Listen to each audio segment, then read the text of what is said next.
Jusqu'à 13h, Côte-Nord. Attitude. Côte-Nord. Côte-Nord. Attitude. Et oui, en ce jeudi 28 septembre, Tommy Auger, journaliste pour Nous TV, est avec vous et dans le studio, Jean Saint-Pierre, journaliste pour Attraction Radio Sept-Îles. Salut Jean. Ah, ça va bien? Avec le micro, ça va mieux. Bonjour, oui, Tommy. oui. Grosse journée, hein. Il y a beaucoup, c'est la dernière de la semaine pour Côte-Nord Attitude. Il se passe tellement de choses à Sept-Îles-Port-Cartier ces jours-ci. En plus, on est en pleine dépôt de candidature des différents districts et mairies pour Sept-Îles-Port-Cartier, puis partout au Québec. Il y a eu le dernier conseil municipal du côté de la ville de Port-Cartier lundi. Il en reste une à Port-Cartier, Ouais. C'était pas la dernière cette semaine. Il en reste une au début d'octobre. C'est à Sept-Îles qu'il y avait la dernière cette semaine. Exact. Et là, ça bouge. Hein? Beaucoup de choses. Puis beaucoup d'autres affaires. Hein? De la neige qui tombe à ce temps-ci de l'année dans le coin de Shefferville. Mon Dieu. Mais là, il n'y a pas juste les élections municipales au menu d'actualité. D'ailleurs, on n'en parlera pas plus que ça. Peut-être pour dire juste que Claude Lessard s'est rajouté à la liste des candidats pour les élections municipales dans les districts à Sept-Îles. Voilà. Mais on va parler bien sûr des croisières d'abord. Oui, hein? Il y a deux beaux bateaux. Il y en a un dès demain matin et le Queen Mary 2 lundi. Oui, ce méchant gros bateau, puis en plus on aura la chance de voir Mylène Paquette là, qui est un peu la marraine là, de ce bateau, qui viendra nous voir à cette même occasion. Donc on va essayer de faire ça rapidement sur le listing ou le menu du jour de nos entrevues, parce qu'on a beaucoup de manchettes aujourd'hui. Justement, à 12h15, Marie-Ève Duguay, la chef d'escale de Destination Sept-Îles Nakawinanu, sera avec nous, de même que Patsy Keys du port de Sept-Îles, pour parler de toute la programmation divertissante d'activités qui sera proposée à la population locale et bien sûr aux visiteurs qui débarqueront du Queen Mary 2 lundi. Il annonce beau lundi, Tommy? Wow! Encore, oui? Oui, 9 degrés ensoleillé. Pas chaud, mais beau. On va parler ensuite avec Jacques Gélineau, l'écologiste bien connu, un observateur des baleines, des mammifères marins depuis des années. Il est en train de faire un inventaire des mammifères marins qui fréquentent la baie de Sept-Îles. Ils ont presque tous des noms ou des numéros. Oui. Et il a remarqué que presque tous les individus, des baleines, des mammifères marins de la baie de Sept-Îles, ont des marques d'engins de pêche. C'est le cas d'un requin taupe qu'on a retrouvé cette semaine. Donc, on parle de la situation des baleines, ces changements également du côté de Pêche et Océan Canada qui vont peut-être déranger l'industrie de la pêche au printemps 2018 avec Jacques Gélineau. Sandrette Duplessis. Centraide Duplessis, c'est Nathalie Rouleau qui est présidente du conseil d'administration, Valérie Kesper qui est directrice de Centraide Duplessis. Elles seront avec nous vers 12h40. Le lancement de la campagne a eu lieu hier soir au Edgar Café Bar à Sept-Îles. L'organisme prévoit innover cette année avec des changements dans les façons de faire de la philanthropie. On en reparle vers 12h40. On va parler aussi de la fondation de l'hôpital de Sept-Îles et de l'opération Nez Rouge. Marie-Claude Casey et Cindy Basso seront avec nous. Ils travaillent pour la fondation, puis on l'a annoncé cette semaine, hein, l'opération Nez Rouge pour la première fois à Sept-Îles, le 1er décembre. On veut l'implanter du côté de Port-Cartier également. Tous les détails dans cette entrevue en fin d'émission Côte-Nord Attitude. Mais pour l'instant, les actualités Pure FM. Actualité Pure FM. En mentionnant d'abord que le chauffeur de taxi de Sept-Îles, Donna Lizotte, a été déclaré coupable d'agression sexuelle ce matin au palais de justice par le juge Michel Parent. La victime de Lizotte s'est enlevé la vie. Elle avait 17 ans au moment des faits, en décembre 2014. L'ADN de l'agresseur et les déplacements de son taxi enregistrés par GPS ont permis au juge de conclure en la culpabilité hors de tout doute. L'avocat de la défense et le procureur de la couronne au dossier déposeront au juge vendredi leurs recommandations concernant la sentence à imposer à Donna Lizotte, maintenant âgée de 73 ans. La première neige de l'automne est tombée la nuit dernière à Shefferville. La température est de moins 1 degré dans la ville nordique qui recevait sa première neige au sol ce matin. Environnement Canada prévoyait l'accumulation jusqu'à 2 cm jusqu'à midi à Shefferville. Les citoyens de Fermont ont, eux, vu de la neige en juillet cette année. Ce matin à Fermont, c'était de la neige fondante. Les citoyens des villes nordiques ne sont donc pas trop surpris de voir se dérouler le tapis blanc ces jours-ci. Shefferville reçoit en moyenne 13 cm. km en septembre. Et il y a aussi une autre nouvelle côté nature. Des petits tremblements de terre ont été enregistrés hier soir à Havre-Saint-Pierre et en Mingani. Séisme Canada identifie 4 secousses dont l'épicentre se situait à 10 km au nord de Havre-Saint-Pierre. 2 de ces tremblements ont atteint une magnitude de près de 3, donc il était perceptible. Un séisme de magnitude 3 a aussi été enregistré à 74 km au nord de Sheldrake mardi. Une quinzaine de maires du Québec, dont Régent Porlier de Sept-Îles, demandent au gouvernement de passer de la parole aux actes concernant le prix des billets d'avion en région. Le comité sur les aéroports régionaux de l'Union des municipalités du Québec croit que le statu quo n'est plus possible. Plusieurs solutions ont été proposées par les élus municipaux au cours de la dernière année. L'UMQ estime avoir démontré clairement que les aéroports sont des outils indispensables de développement économique pour les régions. Arrivé à un mi-mandat, le conseil de bande de Itum, élu pour 3 ans au printemps 2016, parvient à réaliser plusieurs projets socio-économiques comme la transformation du club de tennis Égalité et centre régional d'éducation des adultes. Malgré le procès du chef Mike McKenzie et la présence de 2 groupes politiques à la table du conseil de Ouachette-Macmillan-Utenam, les élus ont réussi à s'entendre pour les dossiers importants selon le vice-chef Jonathan Saint-Onge. Itum favorise le plus possible les entreprises Innu du domaine de la construction lors de l'attribution de contrats. Le conseil a aussi des ententes avec des entreprises non autochtones pour l'embauche d'Innu de la communauté. Aussi président de la Corporation de développement économique de Ouachette-Macmillan-Utenam, Jonathan Saint-Onge veut multiplier les partenariats. On prévoit aussi dans le transport maritime, on a un partenaire en génie civil, on a un partenaire comme Sodexo qui fait de la cafétéria. C'est tous des domaines que les Inuits de Ouachette-Macmillan-Utenam, les entrepreneurs, je dirais, qui sont pas dans ces champs-là. Là. On respecte nos entrepreneurs qui sont nos réels partenaires, les entrepreneurs Inuits, car ils font beaucoup d'emplois à la communauté. Le vice-chef Saint-Onge mise sur la formation et l'emploi pour offrir une qualité de vie aux jeunes. Il y a un très gros projet du côté de Fermont qui est à l'étude par le BAP, le Bureau d'audience publique en environnement, mène une consultation jusqu'au 10 novembre concernant l'aménagement par ArcelorMittal de 2 nouveaux bassins au complexe minier de Mont-Wright, près de Fermont.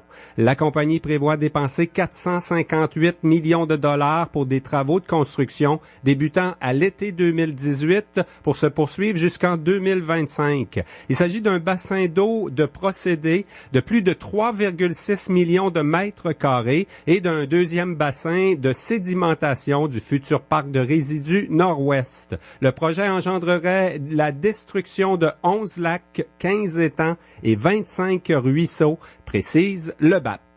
La première mondiale du film Innu Nikamu, Chanter la résistance, est proposée le 5 octobre dans le cadre du Festival du Nouveau Cinéma à Montréal. Le film du réalisateur de Ouachat, Kevin Hervieux-Bacon, sera aussi diffusé à la télévision en 2018 au Canal D et sur la chaîne autochtone à PTN.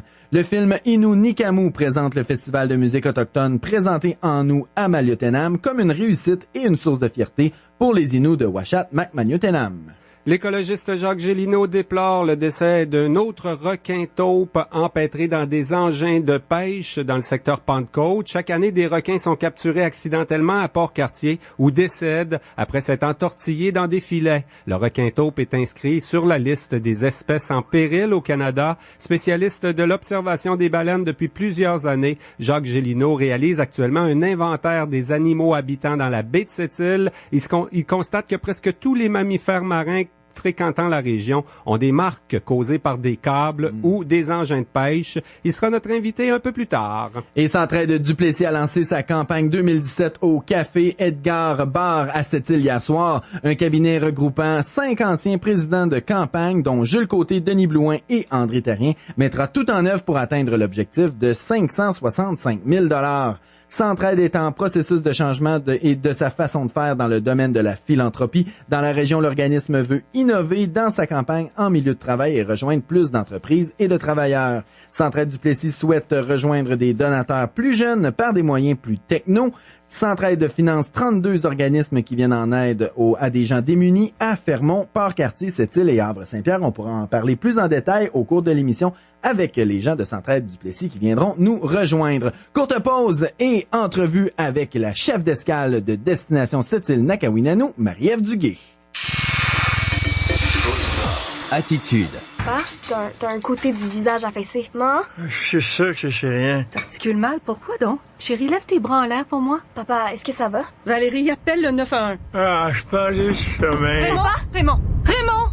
Pour reconnaître un AVC, pensez vite. V pour visage. Est-il affaissé? I pour incapacité de lever les bras normalement. T pour trouble de la parole, de prononciation. E pour extrême urgence. Composez le 911. Pour en connaître plus sur l'AVC, visitez fmcœur.ca. Hé, es-tu prête à casser le party? Oh oui! Après mon verre de trop, je pensais aller renverser du vin rouge sur la robe de la mariée puis faire une scène mémorable. Et toi? C'est une question de minutes. Encore une coupe de verre à caler puis je vais être prête. Je pensais m'engueuler avec le père du marié puis m'écraser sa piste de danse. Excellent! Une petite bagarre avec ça? Oh, si tu me prends par les sentiments. Si vous voulez vous faire remarquer pour les bonnes raisons, Éducalcool vous rappelle que la modération a bien meilleur goût. Jusqu'à 13h. Côte-Nord. Côte-Nord. Attitude. Jusqu'à 13h. Côte-Nord. Côte-Nord. Attitude. Pure FM 94. Alors Jean, on a des gens qui sont très occupés présentement, qui ont pris le temps de venir nous voir en studio aujourd'hui, ce midi, parce qu'ils sont dans les préparatifs. Faut dire là, il y a eu des nouvelles escales qui se sont pointées dans les derniers jours, dernières semaines, et là, on l'a annoncé dans les dernières semaines, mais il y a le gros bateau qui s'en vient la semaine prochaine, et on en parle avec la chef d'escale de Destination Sept-Îles-Lac-Keweenaw, Marie-Ève Duguay, et la porte-parole responsable des communications. T'as beaucoup de titres sur ta carte d'affaires. Patiqué du port de Sept-Îles. Bonjour. Bonjour, Tommy. Donc, est-ce qu'on peut dire là, qu'on est prêt présentement pour accueillir le Queen Mary 2? C'est sûr qu'à 2 semaines d'avis, on avait beaucoup de force à mobiliser pour faire la planification de l'avenue de ce navire-là. Mais là, présentement, la phase de planification est maintenant terminée. Là, on passe en mode action. Les activités ont été annoncées ce matin, entourant l'avenue du navire. Toute la journée au Quai des Croisières, il y aura beaucoup d'animations. Et là, on est à fignoler les derniers détails là, au niveau logistique sur le site et au niveau de l'installation aussi de toutes ces activités-là. Donc, si on regarde la journée de lundi, ça commence dans les alentours de 7h30 qu'on attend le navire. On invite les gens à venir voir la manœuvre d'accostement, est-ce qu'on dit ça comme ça? D'accostage. D'accostage, ouais. Oui. J'en perds mon français. Ça va être impressionnant, là, parce que c'est le plus gros navire qu'on a reçu. Absolument, ça va être impressionnant. Écoutez, le navire a 23 étages de haut. C'est aussi long que Place de Ville. Je pense que oui, que la période d'accostage va être très, très, très intéressante pour tout le monde. En plus, il annonce beau, donc les gens vont être conviés à passer presque la journée là pour profiter des activités. Donc, on commence avec l'accostage dans les alentours de 7h30 jusqu'à 9h. Ensuite, on invite les gens là vraiment au lieu de rassemblement, qui est le site d'exposition du Hermel. Absolument. Le site d'exposition du Hermel va être ouvert de 9 à 11 heures, puis ensuite de 1 heure à 5 heures l'après-midi.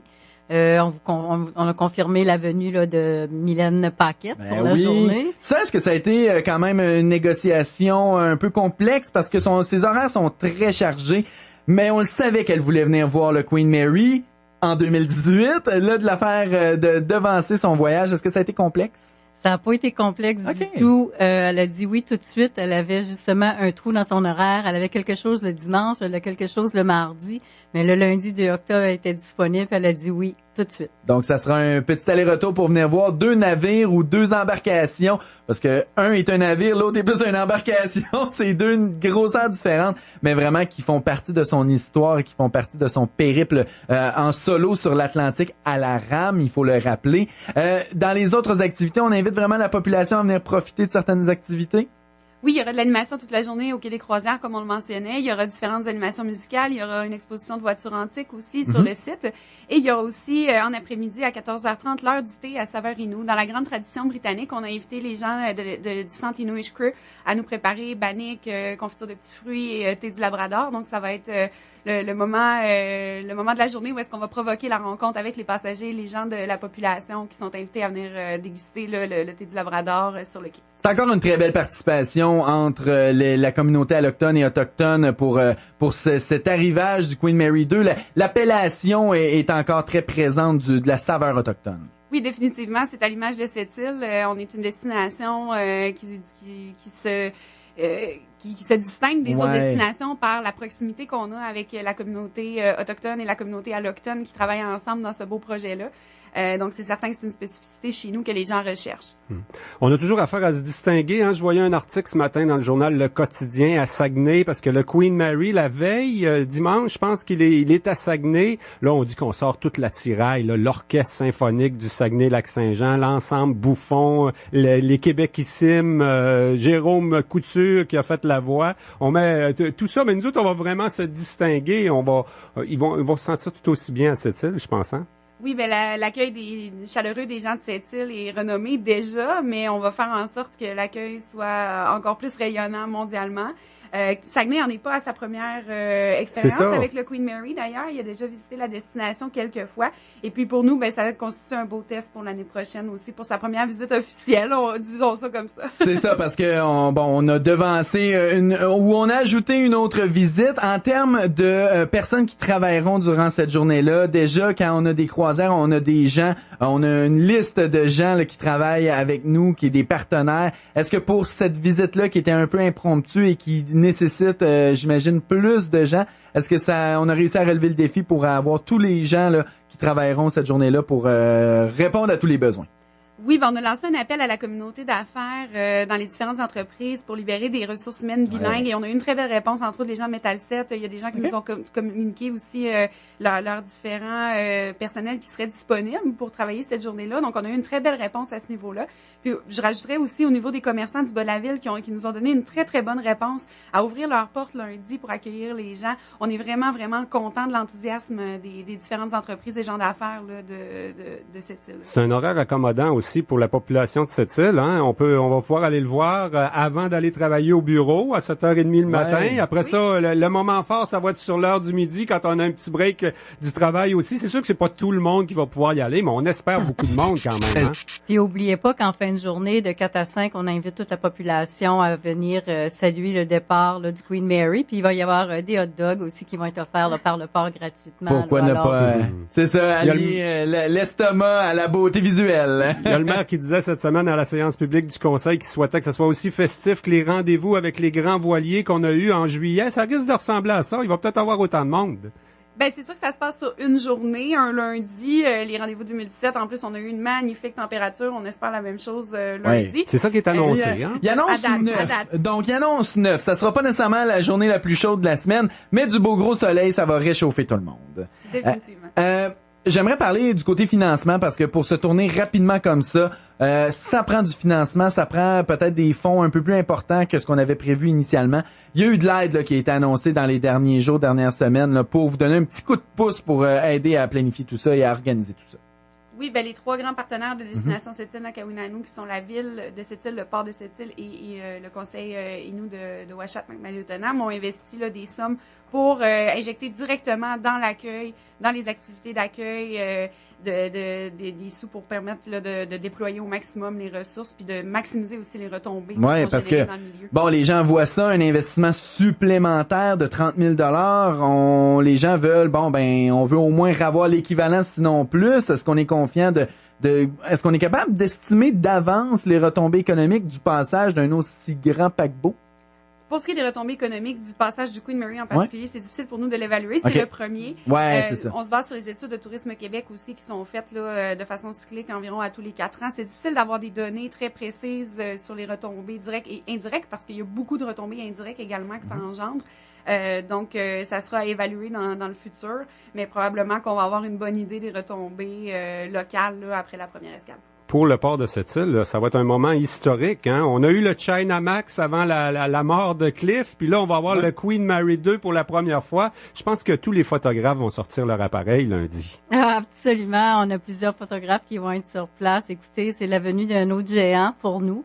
Le Queen Mary, c'est un des plus grands paquebots là, au monde. C'est un des plus luxueux aussi. Alors oui, c'est une première pour nous et on en est bien contents. On l'avait dit un peu, hein, quand on a construit le quai des croisières à cette île, on avait les plans du Queen Mary. Là, on va le mettre en place vraiment, voir si tout a été bien fait. Mais ça va quand même dépasser, hein? Ah, il va dépasser des 2 bouts, ça c'est sûr et certain. Et pour les gens qui veulent prendre des photos, préparez votre objectif à large, parce que je pense pas que vous allez, ou du moins que vous soyez très très loin si vous voulez être un peu plus près. Il va vous falloir au moins 2-3 photos pour faire le tour de ce navire. Entre 7 et 8 heures, c'est la belle luminosité. Ça, ouais, puis de toute façon, nous, du côté de Nous TV, on sera là pas mal toute la journée pour prendre des images tout au long de la journée et on vous présentera ça au cours des prochaines semaines. Patty Keys du port de Sept-Îles et Marie-Ève Duguay de Destination Sept-Îles Nakawinanou. Merci à vous deux. Merci. Jusqu'à 13h. Côte-Nord. Côte-Nord. Attitude. Pure FM 94.1. La saison des cartes de hockey est de retour chez Tim Hortons. Réalisez votre rêve de hockey. Collectionnez toutes les cartes à jouer de la LNH de Tim. Obtenez un paquet de 3 pour $1 à l'achat d'une boisson. Vous pourriez trouver l'une des 87 cartes signées par Sidney Crosby. Taxe en su dans les restaurants participants pour une durée limitée. Détails sur collectionnerpourgagner.ca. Du lundi au vendredi à 9h40 et 15h15, Aluminerie Alouette présente En bref chez nous, une chronique consacrée aux organismes à but non lucratif. Au service de la communauté depuis plus de 25 ans, Aluminerie Alouette vous permet d'en apprendre plus sur les activités organisées par les gens de chez nous. En bref, chez nous, à 9h40 et 15h15, présenté par Aluminerie Alouette. Que contient votre trousseau de clés? Les clés de votre maison et de votre voiture? Un dispositif électronique? Une clé USB? Peu importe ce qu'il contient, attachez-y une plaque porte-clés des amputés de guerre. Si vous le perdez, l'association pourra vous le retourner par messagerie. Le service des plaques porte-clés, ça fonctionne et c'est gratuit. De plus, quand vous utilisez vos plaques porte-clés, vous appuyez le programme pour enfants amputés. Commandez vos plaques porte-clés à amputédeguerre.ca et suivez-nous sur Facebook. Votre conjointe pourrait aussi faire partie des 72%. Saviez-vous que 72% des personnes atteintes de l'Alzheimer sont des femmes? Informez-vous sur les 10 signes précurseurs. Contactez la Société Alzheimer pour obtenir de l'aide. Visitez alzheimer.ca pour faire un don. Saviez-vous que la majorité des incendies mortels surviennent dans les résidences? Dans la plupart des cas, les pompiers ont constaté qu'il n'y avait pas d'avertisseur de fumée ou encore que celui-ci n'a pas fonctionné, souvent en raison d'une pile absente ou épuisée. Rappelez-vous qu'un avertisseur de fumée et une pile en bon état, c'est comme avoir chez soi un pompier qui surveille 24 heures sur 24. Aujourd'hui, pensez à changer la pile de votre avertisseur de fumée. Une invitation de votre service municipal de sécurité incendie et de votre station de radio locale. Côte-Nord. Attitude. Jean, on va juste rappeler qu'il y a aussi un navire là, qui est là demain là, au quai, fait que allez en profiter. Oui, donc dès demain, on a déjà un navire de croisière un petit peu moins impressionnant, mais quand même de luxe également, le Saga Saphir. Il devait en avoir un aujourd'hui aussi, mais finalement, hein, on le sait, à cause des baleines, la nouvelle limite de vitesse, on a tout revu les escales là dans le Saint-Laurent. Ça, on va en parler avec notre prochain intervenant. Là. On va en parler, oui, des baleines surtout, des requins aussi. Jacques Gélineau a mis sur les réseaux sociaux cette semaine là un requin taupe, le décès d'un requin taupe du secteur Pentecôte. On le sait, à chaque année, on empêche quelques-uns des requins aussi du côté de Port-Cartier. Il y aura des changements l'an prochain. On va parler de la cohabitation entre l'industrie des pêches et des baleines avec Monsieur Gélineau. Bonjour Jacques. Bonjour à tout le monde. Justement, le requin taupe, là, c'est classé une espèce en péril au Canada, mais chaque année, il s'en capture accidentellement ou on en retrouve là qui sont empêtrés dans des engins de pêche. Oui, en fait, ils ont des statuts non restrictifs dans le sens où lorsque capture accidentelle, justement, parce que c'est pas nécessairement voulu de la part des pêcheurs, ça amène même des dommages au niveau des filets et tout. Donc, toutes ces captures-là font en sorte que le requin voit son statut précaire se maintenir, puis même sans s'aggraver, parce que faut bien penser que dans l'Atlantique Nord, c'est aussi vrai en Europe. En Europe, il est en état critique d'extinction. Donc, c'est un requin qui est pas très prolifique. C'est un requin qui qui développe ses œufs à l'intérieur de son corps et qui a d'une moyenne de 4 à 5 petits, donc qui n'est pas très prolifique. De plus, ça y prend une certaine longueur avant de commencer à se reproduire. Donc, tout ça fait en sorte que lorsqu'on pêche accidentellement un des requins, on hypothèque toujours un peu plus sa capacité de se régénérer au niveau des stocks de population de requin taupe. Le requin taupe, lui, c'est pas un méchant, hein? C'est pas celui avec qui on a fait des films comme Jaws, là. C'est un gentil requin, quoi? C'est un poisson piscivore qui se nourrit principalement d'arengs, de maquereaux, occasionnellement de saumon. Et puis, c'est ça, il suit les grandes populations de saumon. Il peut être pêché accidentellement dans des filets pour le turbo. D'ailleurs, c'est pas mal ce qui arrive dans la région aussi, que ce soit à Pont-Cartier, à Pentecôte ou un peu partout sur le long de la côte. Là, on en pêche occasionnellement, accidentellement. Et peut-être qu'il faudrait revoir nos façons de pêcher aussi, ouais, parce que franchement, on a des pêcheries qui sont non soutenables pour l'instant, pour cette espèce-là, puis de nombreuses espèces. C'est ce que je me posais comme question. Est-ce que c'est nos manières de faire qui devraient être adaptées pour éviter ces problématiques-là, ou la pêche de ce genre de requin-là est un collatéral de la technique de pêche? C'est un collatéral de la technique de la pêche. Je sais qu'actuellement, à Terre-Neuve, l'Association des pêcheurs commence à repenser leur façon de pêche. Ils veulent même abandonner les filets pour retourner avec des palanques et des jiggers. Donc, je pense qu'il y a une prise de conscience qui est faite de la part des pêcheurs qui sont pas nécessairement des personnes qui veulent vraiment que les pêcheries disparaissent. Au contraire, c'est plus rentable pour eux s'ils ont des pêcheries qui sont soutenables dans le temps. Oui. Mais actuellement, si on déploie des efforts de pêche avec tout aussi l'équipement électronique qui nous permet de cibler de façon plus rapidement, plus facilement les grands bancs de poissons. Or, vous savez, avec tous les équipements technologiques qu'on a maintenant, c'est très facile de faire disparaître les poissons de l'océan. On le voit, il reste à peu près 30% des poissons qu'il y avait au début du siècle. Donc, la technologie n'est pas étrangère à tout ça et en plus, ça crée de moins en moins d'emplois. Mais les solutions représentent quand même une grosse réorganisation d'une industrie importante. Là, je pense au crabe des neiges, c'est des millions de dollars. Il y a des usines de transformation, il y a du monde sur les bateaux de pêche également. Il y a les communautés autochtones qui sont très présentes aussi dans notre industrie de la pêche. Est-ce qu'on est capable de faire ça, une réorganisation totale? Là, si on change les dates de pêche, les engins, on a quand même des habitudes là au niveau des casiers de crabe, entre autres. Là, on a un monde en évolution, hein. Faut savoir s'adapter, faut savoir évoluer avec les réalités du moment. Donc, vous savez, la plupart des changements qui demandent d'être apportés dans l'industrie de la pêche au crabe, c'est pas nécessairement des gros changements. Pour actuellement, on a une ressource qui se maintient, sinon qui a augmenté dans certaines régions. Donc, ce sont les vases communicants, moins de poissons de fond, peut-être plus de fonds de benthique. Peu importe, pour l'instant, je ne crois pas que notre industrie est suffisamment menacée pour qu'on n'y apporte pas des changements.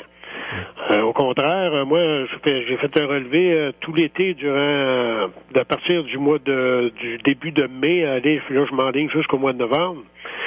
Et puis, j'ai traversé les périodes de pêche où je me suis rendu compte qu'à quelque part, il y a des pêcheurs qui bloquaient littéralement tous les entrées des entrées et des sorties empruntées par les corridors, premièrement, de la navigation et aussi par les mammifères marins.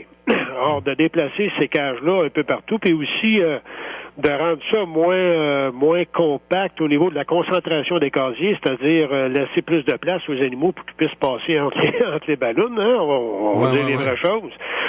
Bien ça, je pense qu'il y a une irresponsabilité de certains pêcheurs, mais faut pas mettre tout le monde dans le même bain. C'est bien certain que dans toutes les observations que la station de recherche de Longue-Pointe-de-Méga a fait sur l'ensemble des baleines bleues, il y a à peu près 4% des animaux qui ont des traces de collision avec des bateaux, mais il y en a beaucoup plus qui portent des traces de contact avec des engins de pêche. Et cet été, j'ai été en mesure moi-même, par l'intermédiaire de tous les données qu'on a cumulées sur le terrain, de vous dire que il y a presque 50% des animaux qui portent des traces de cordage ou comment je pourrais dire, des résidus de contact avec des engins de pêche. Ça, c'est un inventaire sur les animaux qui habitent vraiment ici, la baie de Sept-Îles, là, que tu es en train de faire. C'est quoi le but de ce projet-là? Ben, c'est caractériser premièrement la faune marine parce que, vous savez, quand on décide d'implanter des projets ou d'implanter faire des activités quelconques, peu importe, ça prend un bruit de fond de l'environnement, de l'état de l'environnement pour savoir quels vont être les impacts de ces activités-là, premièrement sur les animaux ou la faune qui compose la région.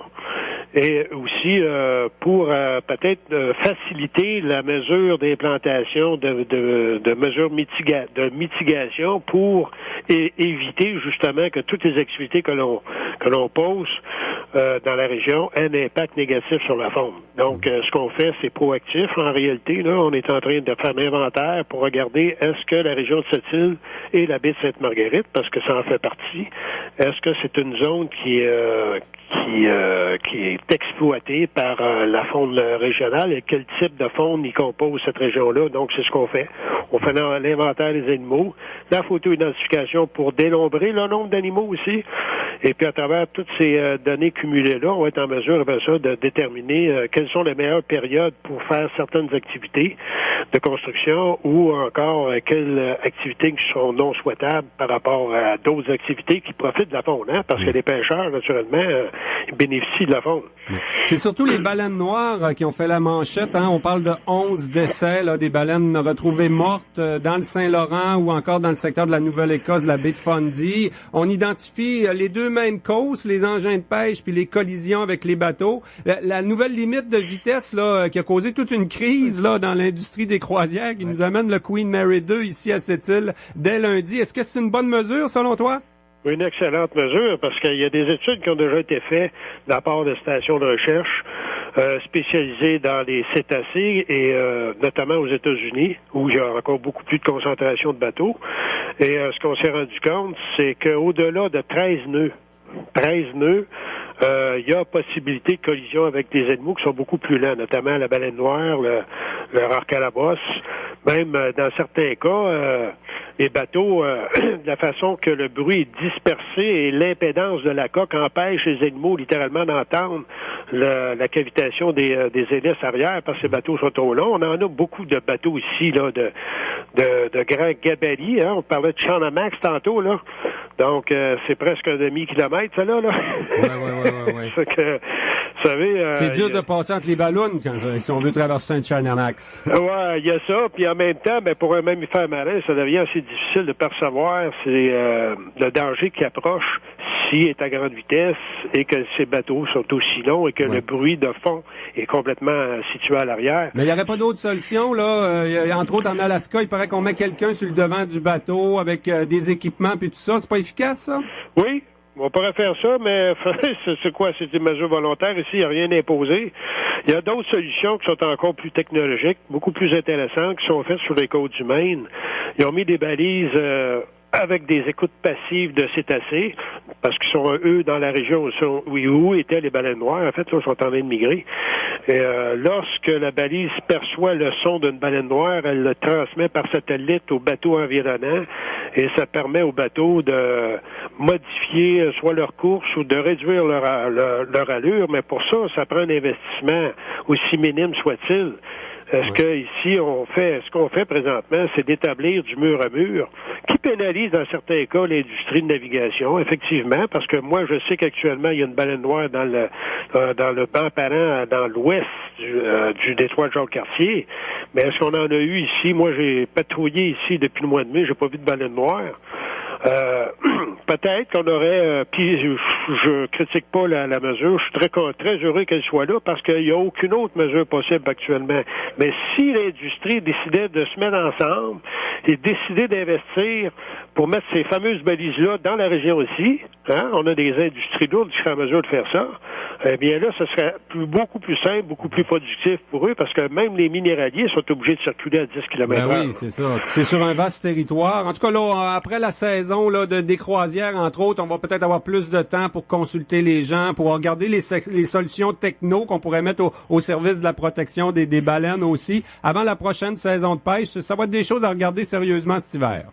Définitivement qu'il va falloir se pencher sur ce problème-là parce que tant que aussi longtemps qu'on n'investira pas et qu'il va y avoir des espèces en péril, tout le monde va devoir modifier ces comportements, que ce ne soit pas nécessairement dans l'avantage de l'industrie. Jacques Gélineau, écologiste qui suit beaucoup de dossiers, mais particulièrement celui des baleines, des mammifères marins et aussi celui des requins dans la région. Merci beaucoup. Ça m'a fait plaisir.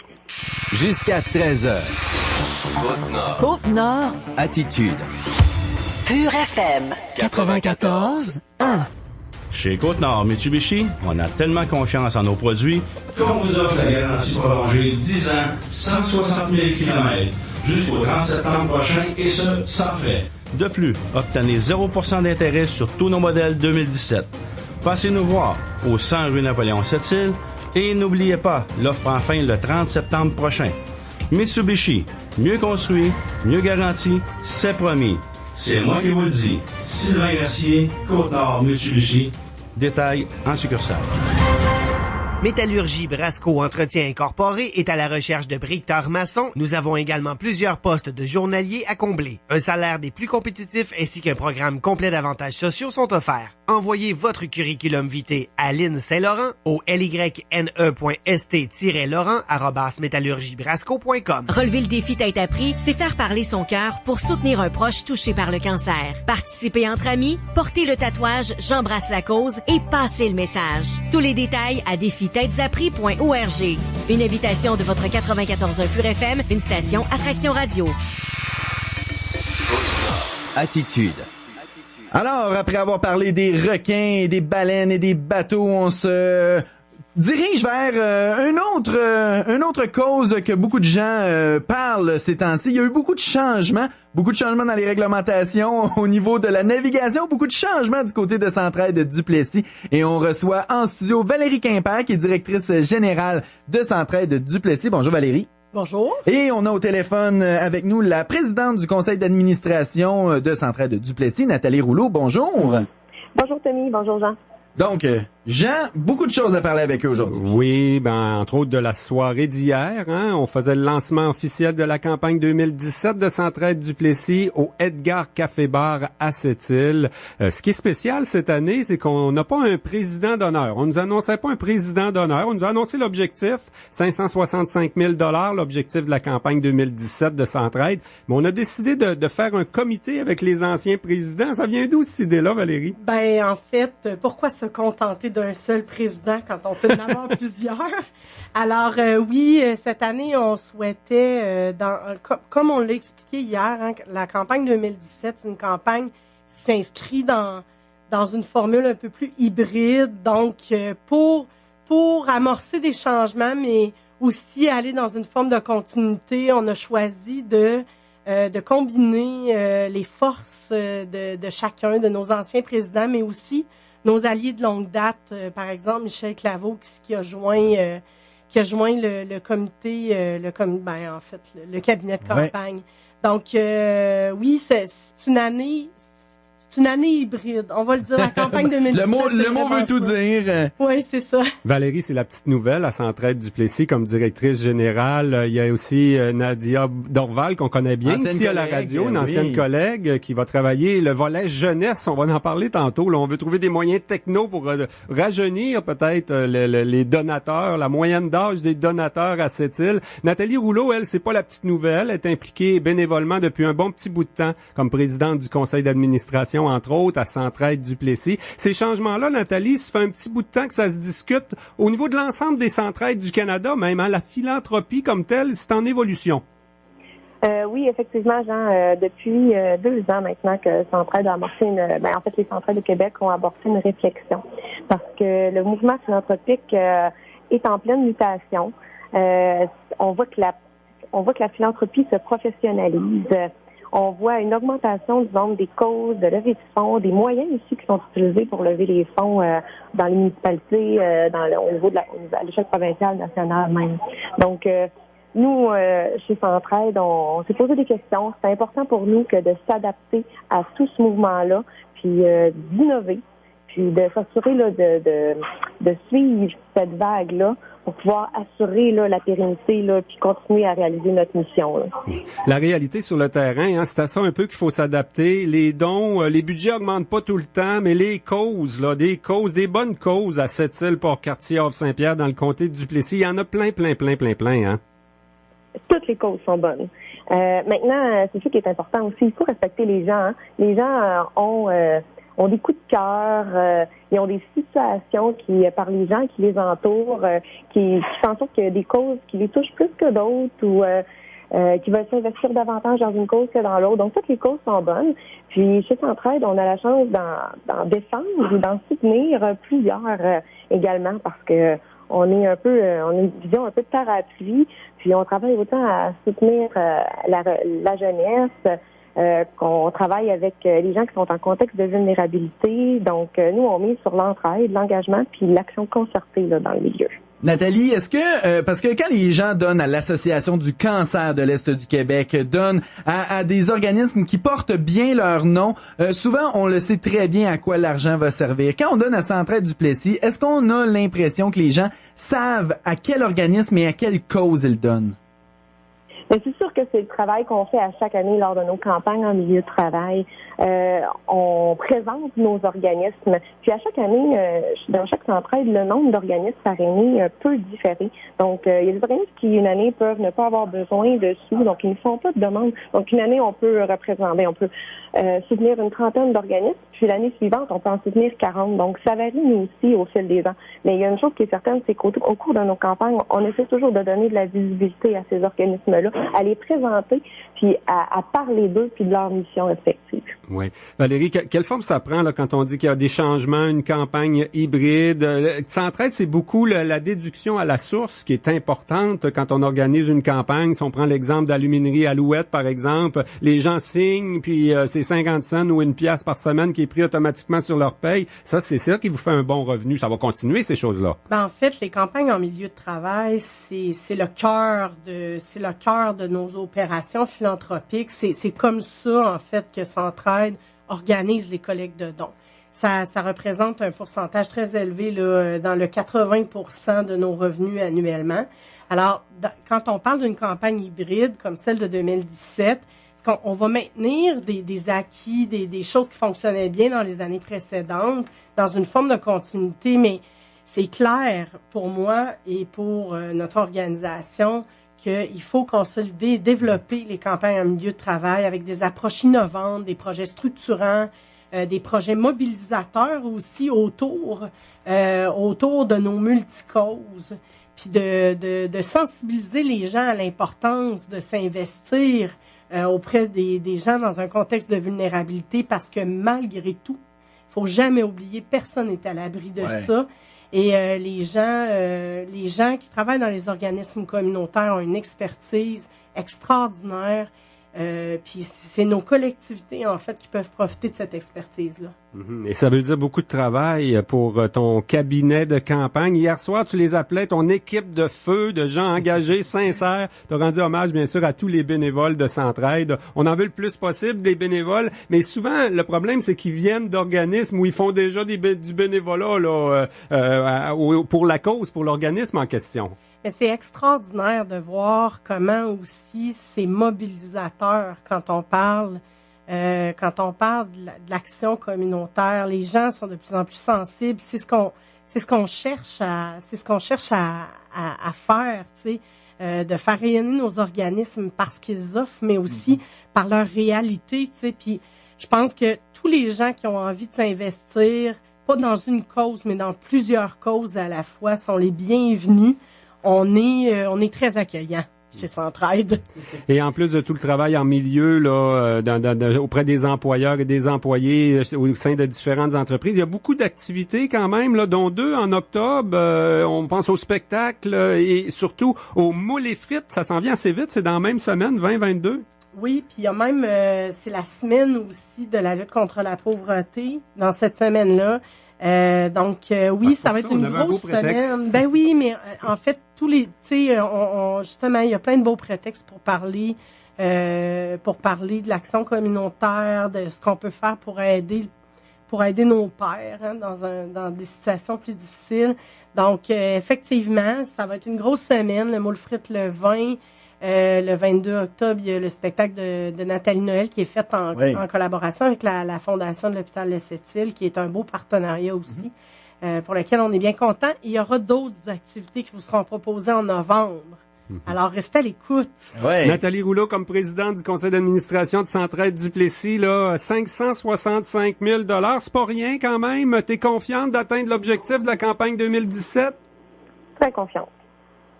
J'ai confiance en les gens du territoire de Duplessis, les donateurs, les bénévoles, l'équipe permanente, le cabinet de campagne. Je crois que tout est là cette année pour qu'on puisse atteindre cet objectif-là et même le dépasser.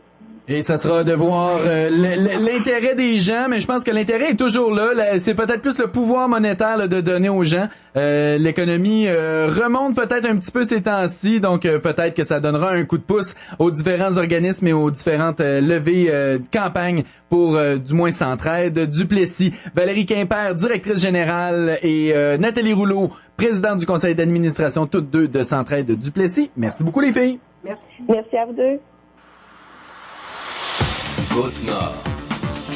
Attitude. Pure FM 94. Si vous visitez trouvervotreFord.ca pendant les prix employés Ford et découvrez que vous payez le même prix que les employés Ford, vous pourriez ressentir une surdose de confiance. C'est le fun, la confiance. Louez l'Escape SE 2017 pour 152 $ aux 2 semaines à 2,99% sur 60 mois avec $0 d'acompte, c'est-à-dire 76 $ par semaine. Et les membres de Costco admissibles reçoivent 1 000 $ additionnels quand vous avez le prix des employés. C'est facile d'embarquer avec Ford. Dépêchez-vous, le 2 octobre, c'est fini. Certaines conditions s'appliquent. Visitez trouvervotreFord.ca. Attends, chérie! Wow! As-tu vu la nouvelle porte de garage des voisins? Ça, c'est un style moderne. As-tu vu? Elle est identique à leur porte d'entrée. Style épuré, contemporain. C'est certainement le modèle Vogue de Garaga. Est-ce que j'ai dit wow? Oui, et je confirme. Wow! Contactez les experts de Vitrerie Nord-Cristal. 968 87 96 968 8796.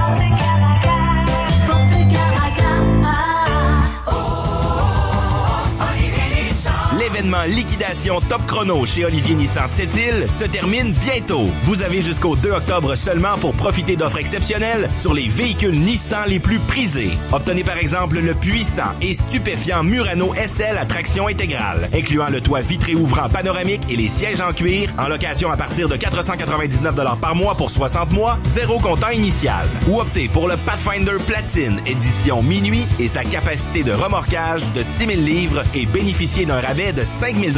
Quant à l'intelligent et novateur Rogue S, Olivier Nissan vous l'offre en location à partir de 254 $ par mois, soit l'équivalent de 59 $ par semaine pendant 39 mois ou 4 000 $ de rabais à l'achat. Sans oublier le meilleur camion nord-américain de l'année, le Titan, avec une économie pouvant aller jusqu'à 17 000 $, ce qui veut dire un crédit à l'achat au comptant de 25% sur le PDSF, en plus de profiter de la meilleure garantie limitée pour camions au Canada de 5 ans, 160 000 km. Alors faites vite, toute l'équipe d'Olivier Nissan vous attend dès maintenant pour vous faire profiter de l'événement Liquidation Top Chrono de Nissan. 115 Monseigneur-Blanche, Sept-Îles-Nissan-QC.ca. La Ferblanterie VFR est à la recherche d'un plieur de tôle qui aura aussi comme tâche de faire la réception de marchandises et la charge de l'entrepôt. Une formation est donnée sur place. Nous avons des salaires plus que compétitifs. Viens nous rencontrer avec ton curriculum vitae au 250 avenue Joliette ou au 88 962 27 25. Par courriel adm@commercial-groupefortier.net.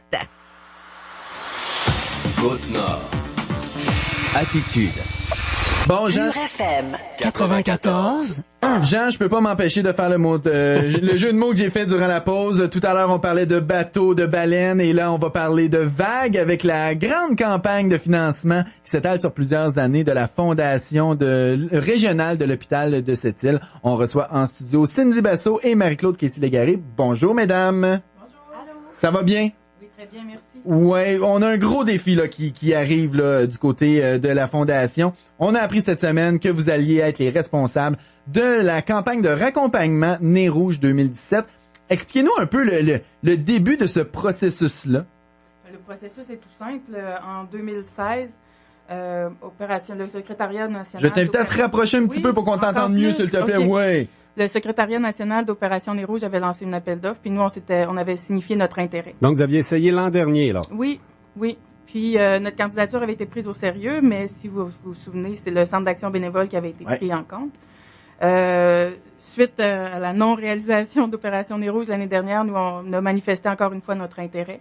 Dès l'an dernier, quand on a annoncé que le CAB ne pouvait plus le faire, vous auriez pu prendre la relève dès l'an dernier? On l'a proposé. Ah oui? Vous étiez prêts? On l'a proposé. À aussi court échéance. On s'était dit, on va sauver Nez Rouge. On est encore là. Notre comité est toujours actif, intéressé. Mais c'est un contexte particulier pour eux autres, c'est sûr. C'est un contexte particulier. Puis avec le temps, je peux vous dire que Opération Nez Rouge, ça demande beaucoup de temps de préparation. On a beaucoup d'aide de la part du secrétariat national, mais c'est une très grande organisation à laquelle on a la chance de se joindre cette année.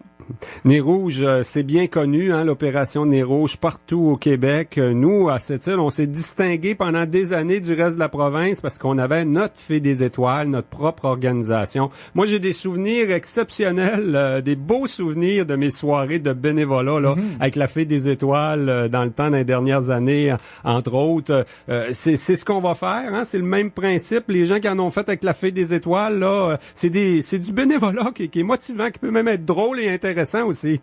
Ben absolument. En fait, je pense que c'est une cause qui souvent on fait des activités bénéfices pour financer notre campagne, mais là cette fois-là on redonne aussi aux donateurs. Tu sais, on va offrir un service puis ça va rendre la chose intéressante. Je pense si tout le monde y participe, se mobilise pour faire ce raccompagnement-là, par exemple. Parce que c'est souvent en équipe, là. On se constitue une équipe par exemple, un groupe sportif, un groupe communautaire, un groupe social, et il y a la possibilité de revoir une partie du financement? En fait, chaque utilisateur qui va faire un don, donc à chaque raccompagnement, toutes ces sommes-là sont remises à l'organisme. D'accord. À l'organisme qui est maître d'œuvre, donc à la Fondation régionale. Donc, ça servira à la Fondation. Tout à fait. Génial. C'est à 100%, là. C'est un Nez Rouge, ils font quoi là-dedans? C'est un intermédiaire? Non. Vous le payez pas, votre intermédiaire?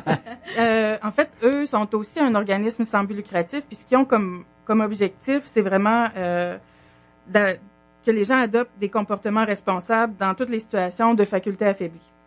Donc, en autant qu'on respecte leur mission, leur service, on s'y raccroche, puis eux, comme organisme sans but lucratif, ils font leur propre levée de fonds à leur façon aussi. OK. Mais ils vous fournissent du matériel, comme des affiches, des choses comme ça. Oui. Ils vont vous envoyer la mascotte, peut-être, à cette île?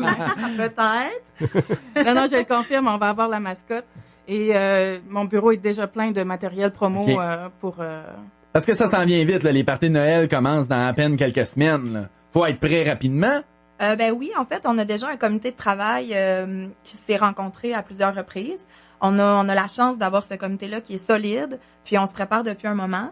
On devrait être en fonction à partir du 1er décembre, en fait, du 1er vendredi, samedi de décembre. Donc, ça arrive vite, même si ça paraît loin. Mais c'est ça, déjà d'emblée, on demande aux gens de nous signifier leur intérêt, particulièrement les entreprises qui auraient envie peut-être de s'attribuer une soirée. On aura 11 soirées disponibles. Donc, je pense que c'est beaucoup comme ça que ça marchait avec la Fée des Étoiles. Il y a la gang d'Alouettes, mais par exemple, ils ont leur party de bureau, puis ils sont bien contents d'avoir le service quand c'est leur soir de party. Mais ils sont prêts à faire une soirée de bénévolat aussi là pour accompagner les d'autres gangs en ville qui vont avoir leur party de bureau aussi. Absolument. Sinon, c'est toujours possible aussi vers la mi-octobre, les formulaires d'inscription pour devenir bénévole vont être en ligne sur le site d'Opération Nez Rouge, ainsi que via la page de la Fondation, puis ils seront disponibles papier aussi là à nos bureaux. Vous en saurez davantage dans plus longtemps. Mais c'est ça, on est prêt, puis on a hâte en fait de faire ça, je pense. Le gros nouveau avec Opération Nez Rouge par la Fondation de l'hôpital régional, c'est qu'on va l'implanter aussi à Port-Cartier. Ouais. Comment on s'organise du côté de Port-Cartier là? Tout reste à faire? En fait, il y a plein de bonnes idées qui sortent de notre comité de travail. On est à monter une façon de faire. Je pense qu'il est un petit peu pas des tôt bénévoles de cette île qui vont aller desservir Port-Cartier. Ça prend du monde sur place. Pourquoi pas? Je pense qu'il n'y a rien d'impossible. Je pense pas que je peux vous répondre sur la façon que ça va fonctionner exactement, mais sachez qu'on va mettre tout en place pour que Port-Cartier puisse en profiter autant que cette île. Le gros avantage, c'est que la centrale téléphonique, c'est une centrale une centrale centrale, donc il y aura pas de centrale téléphonique ici à cette île, hein? Ah non, je rectifie. Il va y avoir une centrale. OK, donc on a en plus. J'ai hâte de vous annoncer où ce sera. Parce qu'il y a une application mobile maintenant aussi qu'on peut communiquer, exact. Donc il y a ça aussi. C'est un des grands avantages de travailler avec le National d'Opération Nez Rouge. Ils nous fournissent le logiciel autant pour la répartition wow. pour l'inscription des bénévoles, puis aussi pour les demandes de transport. Là. Donc, c'est un service qui est vraiment complet. Et on peut rappeler que tout ça, ça va aller à la fondation de l'hôpital régional de Sept-Îles. Donc, à la vague, justement, votre campagne, elle va bien. C'est un bel ajout quand même pour votre campagne de financement. Hein? Ah, tout à fait. Puis c'est un petit peu les efforts qu'on fait avec la fondation, c'est vraiment de diversifier nos activités bénéfices pour rejoindre un plus grand nombre de donateurs potentiels. Là, on est comme fébrile puis content de pouvoir redonner aussi. Exact.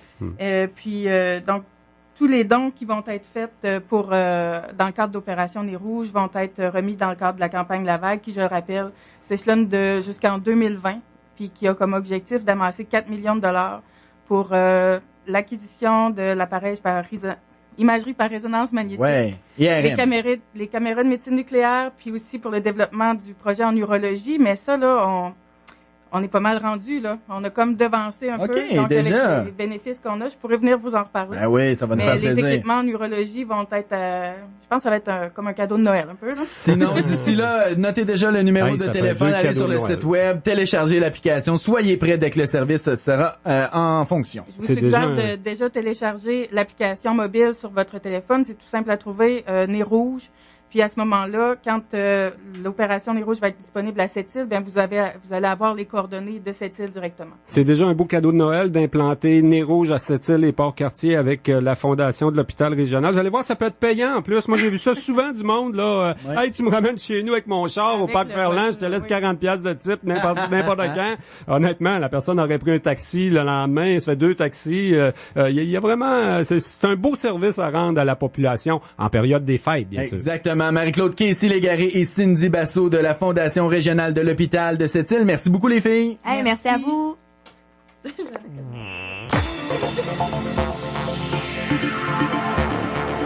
Jean, c'est ce qui complète notre semaine. Je rappelle aux gens que les émissions de la semaine seront mises sur notre page Facebook Pure FM dès demain. Vous aurez le droit de réentendre toutes nos émissions dès demain. Et ce qu'on surveille demain, justement, il y en a un navire de croisière au quai demain. La destination Sept-Îles, Nakawinanu aura un bel exercice demain pour lundi, la grosse journée avec le Queen Mary 2. On va certainement en parler sur l'heure du midi à notre prochaine émission Côte-Nord Attitude, Tommy. Bye bye!